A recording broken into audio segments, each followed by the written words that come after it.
Uthman ibn Affan radiallahu anh was born 7 years after the Holy Prophet sallallahu alayhi wasallam. He belonged to the Umayyad branch of the Quraysh tribe. The Umayyads were the most influential clan of the Quraysh. They were the strongest and wealthiest, and Uthman was their golden child and the most beloved. He was well liked by everyone in his clan due to his good manners and shyness.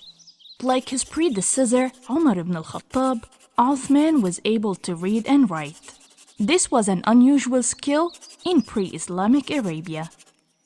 He became a successful trader and cloth merchant.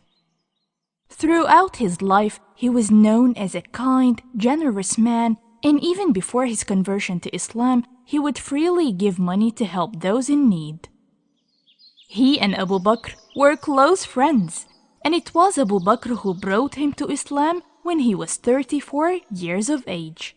Uthman formed a very close relationship with Prophet Muhammad, and he gained intricate knowledge about the religion of Islam. He narrated 146 traditions directly from the Prophet himself, and was one of the few people who were able to write down Quran. Some years later, he married the Prophet's second daughter, Ruqayyah. In spite of his wealth and position, his relatives subjected him to torture because he had embraced Islam, and he was forced to immigrate to Abyssinia. Some time later, he returned to Mecca, but soon migrated to Medina with the other Muslims. In Medina, water was scarce, and control of the wells was tightly held by several men. Because he was a skillful trader and negotiator, Uthman set about trying to procure a well for the use of the Muslims. He negotiated a price for half a well. He would have control one day and the other owner the next day.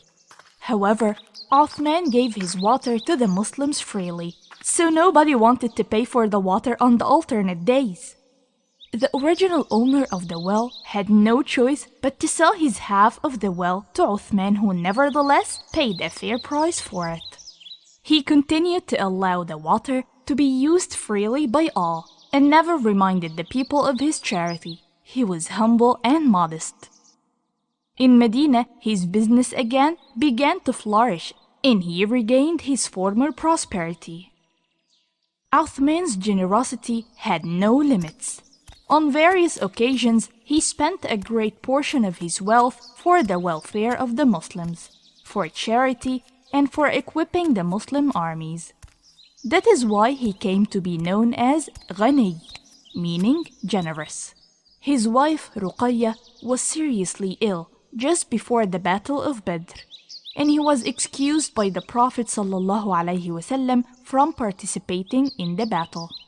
The illness of Ruqayyah proved fatal, leaving him deeply grieved. The Prophet was moved and offered him the hand of another of his daughters, Kulthum.